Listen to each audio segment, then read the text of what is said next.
خوشیاں اللہ دیتا ہے، آنسو اللہ دیتا ہے۔ اس دل کو خوش کرنے کا راستہ یہ نہیں ہے کہ آزاد ہو جاؤ، یہ نہیں ہے کہ اللہ کا انکار کر دو، یہاں اس جہان کی خوشیوں کا راستہ ہے اللہ کے سامنے جھک جاؤ کہ اس کا کائنات کا پتے سے لے کر ہمارے پہاڑ تک خالق اللہ تعالیٰ ہے، اللہ ہے، اللہ ہے۔ اللہ میرے شاعر کی قبر روشن کرے، عربی بھی اچھی پڑھی اللہ کا فضل ہے، اردو تو اپنی زبان ہے، انگریزی بھی پڑھی اللہ کا فضل ہے، فارسی کی بھی شد بد لی، میں نے ایسا شاعر نہیں دیکھا نہ اردو میں، نہ عربی میں، نہ فارسی میں، یہ تو میری زبان، انگریزی تو ویسے ہی پتہ نہیں کی ہو جائیے، اس میں تو شاعری ہے بھی صحیح ہے۔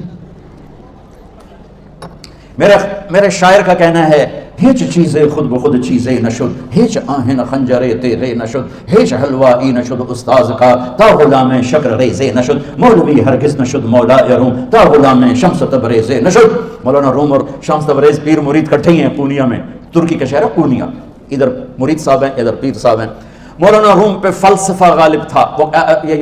یہ اشعار کیا ہیں؟ علامہ اقبال فرماتے ہیں کوئی چیز خود بخود چیز نہیں بنتی، پڑا ہوا لوہا صدیاں گزر جائیں یا کروڑوں گزر جائیں سال، وہ اپنے آپ خنجر نہیں بنتا، سیکھے بغیر کوئی سیکھا ہوا نہیں بنتا۔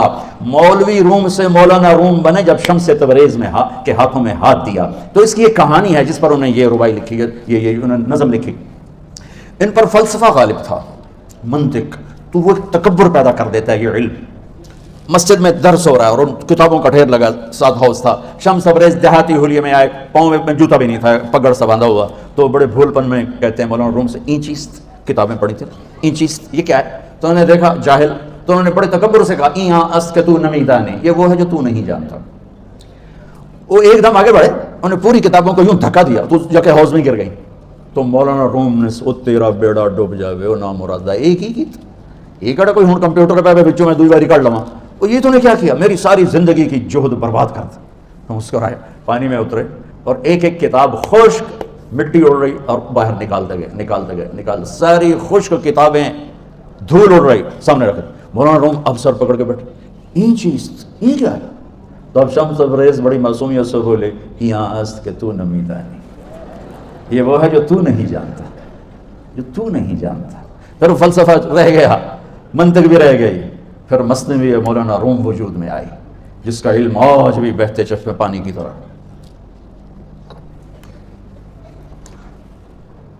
مجھے اللہ کو ماننا ہے، مجھے اللہ کو تسلیم کرنا ہے، مجھے اللہ کے سامنے کھڑے ہونا ہے، مجھے میرے رب نے موت دینی ہے، کوئی میرے سامنے کھڑے کرنا ہے، میں اس دن سرخرو ہو جاؤں، میں اس دن کامیاب ہو جاؤں، وہ میرے سیدھے ہاتھ میں پیپر پکڑا دے اور میرا نعرہ ہو، ابھی آپ لوگ نعرے نہیں لگا رہے تھے، یہ خوشی کا اظہار ہوتا ہے۔ فَأَمَّا مَنْ أُوتِيَ كِتَابَهُ بِيَمِينِهِ، جس کے سیدھے ہاتھ میں پیپر آئے گا فَيَقُولُ هَا، وہ ایک نعرہ لگائے گا، تو اس کو قرآن نے لفظ بنا دیا، هَا اُمُقْرَؤُوا کِتَابِیَہ، وہ کتاب لے کر وہ کہیں گے تم کیوں ہے مرد یا عورت، وہ کہے گا یا کہے گی میرا پیپر دیکھو، پیپر دیکھو، پاس ہو گیا، پاس ہو گئی۔ اب وہ جو پکڑے ہوئے ہیں وہ کہیں گے کیسے ہوگی، تم کیسے پاس ہو گئے؟ تو وہ آگے کہے گی یا کہے گا انی ظننت انی ملاق حسابی، مجھے پتا تھا مجھے حساب دینا ہے، مجھے حساب دینا ہے، میرے سر پر میرے اللہ کی نظر ہے، مجھے دیکھ رہا ہے، میں تیاری کرتا، جیسے آپ جو تیاری کرتے ہیں بڑے اچھے نمبروں سے پاس ہو جاتے ہیں، جو ہماری طرح خالی کتابیں کھول کے دیکھتے ہیں پھر وہ گزارے والی پاس ہوتے ہیں۔ تو اوپر سے جواب آئے گا اللہ کا فَهُوَ فِي عِيشَةٍ رَاضِيَةٍ فِي جَنَّةٍ عَالِيَةٍ قُطُوفُهَا دَانِيَةٍ، مبارک میرے بندے کو وہ آئیڈیل ہوم، آئیڈیل لائف۔ دیکھو اچھو، دنیا آئیڈیل ہوم بھی نہیں، آئیڈیل لائف بھی نہیں، یہ پیپر ہے، پیپر ہو رہا ہے، مالدار کا بھی، فقیر کا بھی، بادشاہ کا بھی، عورت کا بھی، مرد کا بھی پیپر ہے، جو دینے میں کامیاب ہو گیا آئیڈیل لائف اب شروع ہوگی، تجھے ہو آئیڈیل لائف مبارک ہو۔ کہاں؟ فی جنت عالیہ، عالی شان جنت میں، کیا اس میں؟ قطوفها دانیہ، پھلوں کے خوشے جھکے ہوئے پکے ہوئے، کیا کریں؟ کلو، کھاؤ، وشربو، پیو، ہنیہ، ہنیہ کیا ہے؟ کھاؤ گے بیماری کوئی نہیں، پاخانہ کوئی نہیں، پیو گے بیماری کوئی نہیں، پیشاب کوئی نہیں، کیوں؟ بما اسلفتم فی الایام الخالیہ، مجھے لاہور میں مجھے تم راضی کر گئے، مجھے راضی کر، آج اس کا صلہ ہے کہ جاؤ ہمیشہ کی زندگی میں داخل ہو جاؤ، موت مر گئی، بڑھاپا مر گیا، دکھ مر گئے، غم مر گئے، بے-چینیاں مر گئیں، شرمندگیاں مر گئیں، ہر دکھ درد میرا رب چن دے گا، چن دے گا۔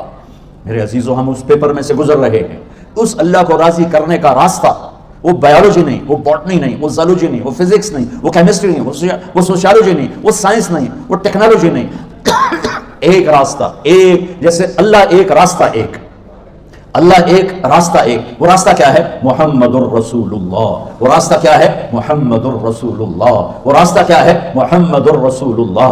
یہ ساری میری نسل محمدی بن جائے۔ لا الہ الا اللہ کا دوسرا حصہ محمد الرسول اللہ۔ لفظ اللہ 4 حرف ہیں، لفظ محمد بھی 4 حرف ہیں۔ سبحان اللہ۔ لفظ اللہ میں کوئی نقطہ نہیں، لفظ محمد میں بھی کوئی نقطہ نہیں، لفظ احمد میں بھی کوئی نقطہ نہیں۔ اللہ محمد احمد 4 مل کے 12 بنتے ہیں۔ جب میرے رب نے کلمہ جوڑا تو لا الہ الا اللہ بھی 12 حرف ہیں اور محمد الرسول اللہ بھی 12 حرف ہیں۔ بیلنس کر کے ہمیں کلمہ دیا، اور یہ اعلان ہے کہ اگر اللہ تک پہنچنا ہے تو سید ہونے کی ضرورت نہیں ہے، بادشاہ قریشی ہونے کی ضرورت نہیں ہے۔ اگر اللہ تک پہنچنا ہے تو غلام محمد بننے کی ضرورت ہے کہ محمد سے وفا تو نے تو ہم تیرے ہیں، یہ جہاں چیز ہے کیا لوح و قلم تیرے ہیں۔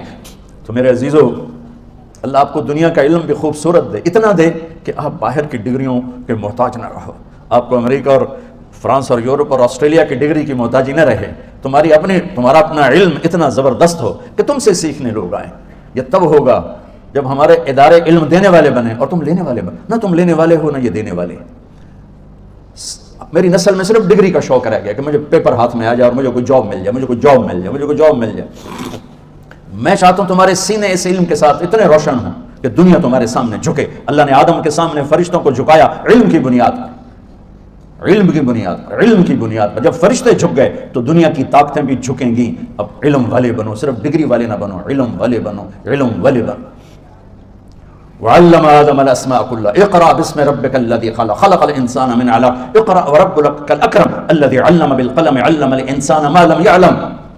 ہماری شان علم میں پوشیدہ ہے، ہماری بڑائی علم میں پوشیدہ ہے، لیکن میرا درد ہے، میرا دکھ ہے کہ میری نسل کو علم کا شوق نہیں، صرف ڈگری کا شوق۔ جاب مل جائے، ڈگری مل جائے، چاہے کچھ بھی نہ آتا جاتا ہو۔ در مصطفیٰ پر جھکنے کے لیے کوئی لمبے چوڑے کام نہیں ہیں، چند باتیں بتاتا ہوں، اسی سے سارا کام ہو جائے گا۔ ایک نماز ہے جو میرے رب نے 5 وقت فرض کی ہے، اس میں معافی کوئی نہیں ہے۔ میرے نبی دنیا میں تشریف لائے، سبحان اللہ، کس انداز سے آئے کہ پیدا ہوئے، پیدا ہونے کی شان یہ تھی کہ ختنہ ماں کے پیٹ سے ہوا پڑا تھا۔ پیدا ہونے کی شان یہ تھی کہ ناف اور آنت کٹی ہوئی تھی ماں کے پیٹ سے۔ پیدا ہونے کی شان یہ تھی کہ آپ باہر نکلے تو خوشبو پھیل گئی، گندگی کوئی نہیں باہر آئی، خوشبو پھیلی، نور پھیلا اور مہک گیا پورا کمرہ۔ پیدا ہونے کی شان یہ تھی کہ جب ماں کے پہلو میں لٹایا تو آپ نے ایک دم کروٹ بدلی، ماں بھی ڈر گئی، دائی بھی ڈر گئی، شفا بنت اسد۔ آپ نے اس سجدے میں سر رکھا ایسے، فل سجدہ، گھٹنے اٹھا کے ہاتھ رکھے، یعنی اوندھے نہیں ہوئے، سجدے میں گئے، سجدے، اور لمبا سجدہ کیا، اور لمبے سجدے کے بعد یہاں اس ہاتھ پہ زور اور یوں چھاتی اٹھائی اور اس ہاتھ کو اوپر کر کے انگلی ایسے کی تو نور ہی نور چاروں طرف پھیل گیا، اور پھر آپ گرے اور معصوم بچہ آتے ہی سجدہ لے کر آئے، امت کو پیغام دیا کہ سجدے لایا ہوں۔ وہ جی پڑھی نہیں جاندی، وہ جی میٹنگ تھی، وہ جی یہ تھا، وہ جی لیکچر تھا، ہائے ہائے کربلا سے بڑی مصیبت تو نہیں آتی تم پر، جب وہاں میرے نبی کے نواسے نے نہیں چھوڑی تو باقیوں کے لیے چھوڑنے کی گنجائش مٹا دی ہے۔ اور جب دنیا سے جا رہے تھے اور آپ کے آخری الفاظ تھے الصلاۃ وما ملکت ایمانکم، نماز نہ چھوڑنا، نماز نہ